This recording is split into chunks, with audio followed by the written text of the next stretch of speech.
स्वागत है आपका बी न्यूज नेशन में। मैं हूं आबिद हुसैन शेख।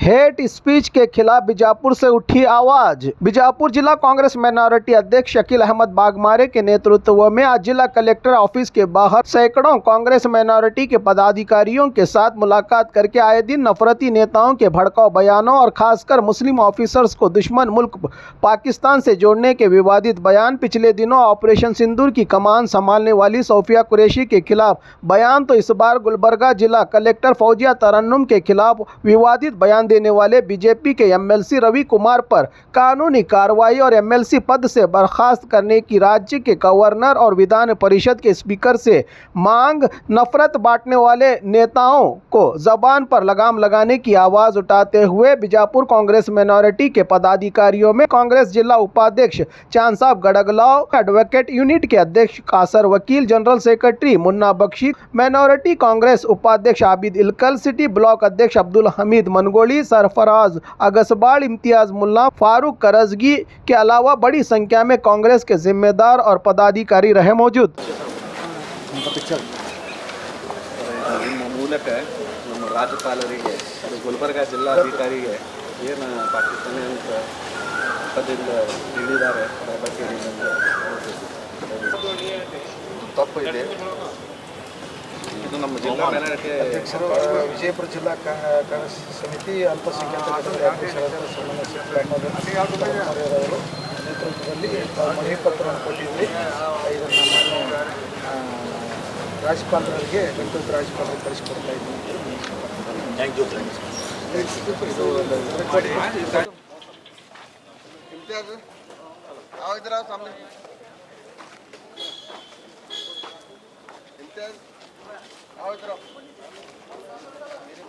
मुन्ना भाई सामने। आज हम सब यहाँ पर बीजापुर की डीसी ऑफिस दफ्तर में पहुँचने की वजह यह है कि कलबुर्गी जिला आईएएस अधिकारी फौजिया तरन्नुम को एक एमएलसी बीजेपी का नेता एन रवि कुमार ने पाकिस्तानी कहकर उनकी ही नहीं बल्कि आईएएस अधिकार जो पद होता है उस पद की और हमारे देश की संविधान की अपमान किया है। इस अपमान के खिलाफ आज हम हमारे डीसी बीजापुर के जरिए कर्नाटका गवर्नर से को एक मेमोरेंडम के तौर पर हम एक अर्जी भेज रहे हैं और ये हमारी गुजारिश है कि ऐसे एमएलसी को पर तुरंत कार्रवाई करते हुए उन्हें तुरंत एमएलसी पद से हटाया जाए। ये हमारी मांग है, इसीलिए हम आज डीसी ऑफिस दफ्तर में पहुंचे हैं। मैं आपको बता दूं, आए दिन जो ये देश भारत देश है और यहाँ पर संविधान का राज चलता है, नफरती नेताओं का राज नहीं चलता। ये देश लोकतंत्र से चलता है, किसी भड़काऊ नेता से नहीं चलता। उसके बावजूद भी आए दिन एक मुस्लिम तबके को, एक समाज को बेइज्जत किया जा रहा है। जो हिंदुस्तानी मुसलमान हैं उन्हें बार बार पाकिस्तानी मुसलमान कहा जा रहा है, तो ये बहुत ही निंदनीय एक काम किया जा रहा है। संविधान का विरोध बात की जा रही है। तो हम डीसी साहब के जरिए गवर्नर से विनती कर रहे हैं कि ऐसे नेता जो भी संविधान के दायरे से बाहर होकर देश की नागरिकों को ही का अपमान कर रहे हैं, तो हम उन पर सख्त से सख्त कार्रवाई होनी चाहिए। अगर ऐसा आने वाले दिनों में ऐसे नफरती कीड़ों को यूं ही छोड़ा जाएगा तो हम एक बड़ा आंदोलन भी कर सकते हैं, क्योंकि ये देश हर एक नागरिक का देश है और यहाँ पर हर एक को हमारे संविधान ने, हमारे लोकतंत्र ने ये आदेश, ये अधिकार दिया है कि हम अपनी बात आपके सामने रख सके। तो हम हमारे सरकार से, हमारे गवर्नर से ये इल्तिजा करते हैं कि इस नालायक एमएलसी एन रवि कुमार को उसके पद से तुरंत हटाया जाए। ये हमारी मांग है और ये भी मांग करते हैं कि देश भर में ऐसे जो भी नफरत की कीड़े हैं, जो हिंदू मुसलमान को बांटकर सियासत करने की गंदी सियासत कर रहे हैं, भाई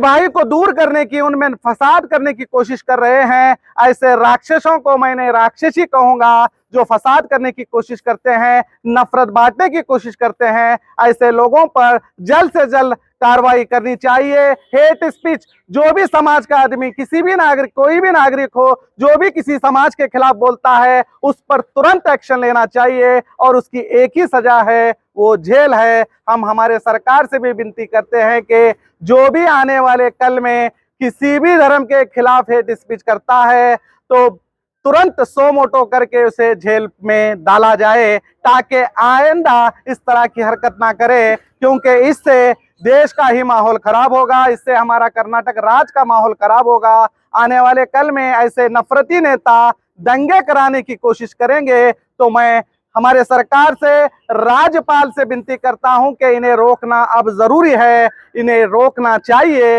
यही हमारी मांग है। राज्य में आपकी कांग्रेस सरकार है तो फिर ऐसे लोगों को क्यों ढील दी? हम आपने बहुत अच्छा सवाल किया। हम ऑलरेडी हमारी एक डेलीगेशन बीजापुर की सीएम साहब से भी जाकर इस हेट स्पीच का जो भी नेता है उनके खिलाफ तुरंत एक्शन ले, और हमने ये भी विनती की है कि एक स्पेशल कानून बना जाए। जो भी हेट किसी भी धर्म के खिलाफ बोले तो तुरंत उस पर हम खुद जाके पुलिस स्टेशन में बोलने की जरूरत नहीं, बल्कि पुलिस अधिकारी ही उन पर सो मोटे करके उन्हें तुरंत जेल भेज दिया जाए। तो कोई कार्रवाई हुई है ऐसे? नहीं, जैसे कि आपने बहुत भी एक, मैं कहूंगा कि आप बहुत अच्छा सवाल कर रहे हैं।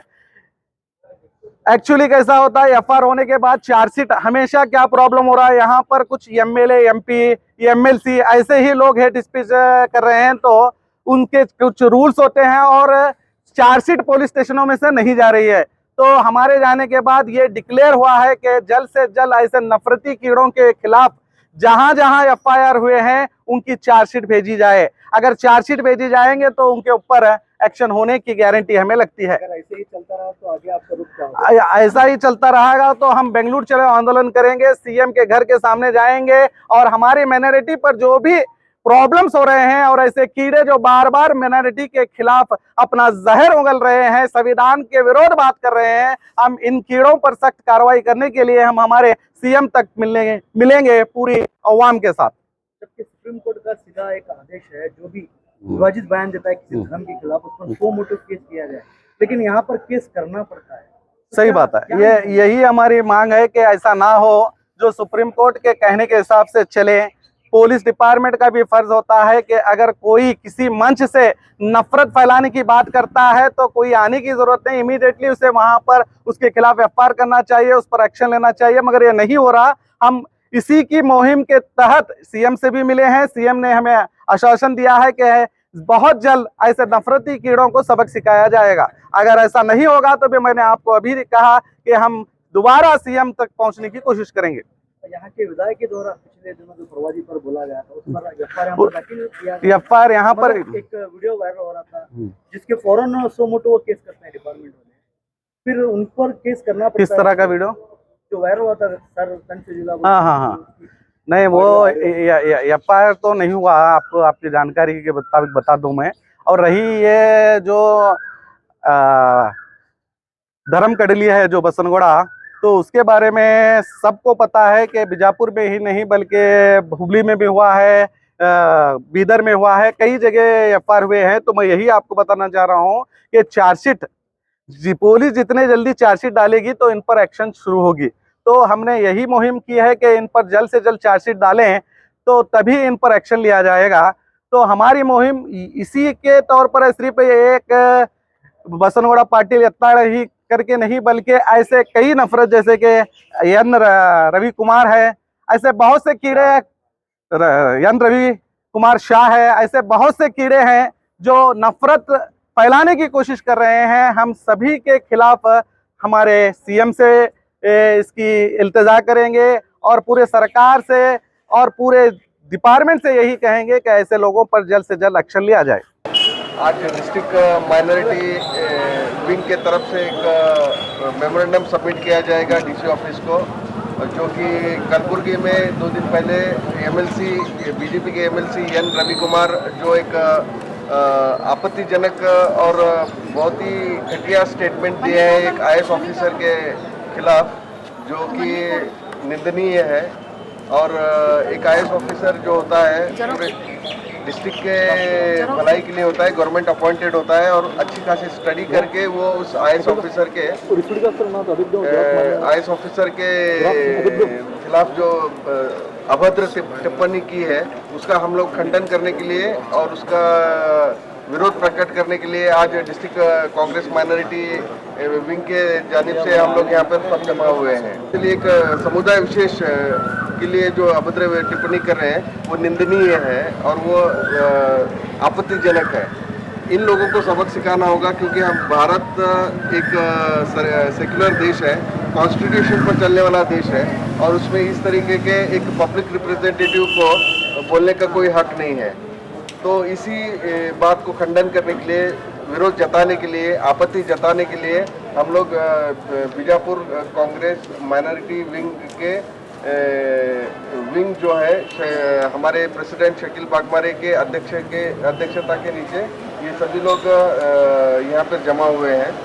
तो ये मेमोरेंडम हम लोगों ने सरकार को दिया है कि ऐसे भ्रष्ट और गलत बयानबाजी करने वाले लोगों के खिलाफ immediately government of Karnataka immediately उसके ऊपर कार्रवाई किए जाए करके हम लोगों ने गवर्नमेंट को एक मेमोरेंडम सबमिट करने के लिए आज हम सभी लोग यहाँ पे जमा हुए हैं। और खबरों के लिए देखते रहिए बी न्यूज़ नेशन।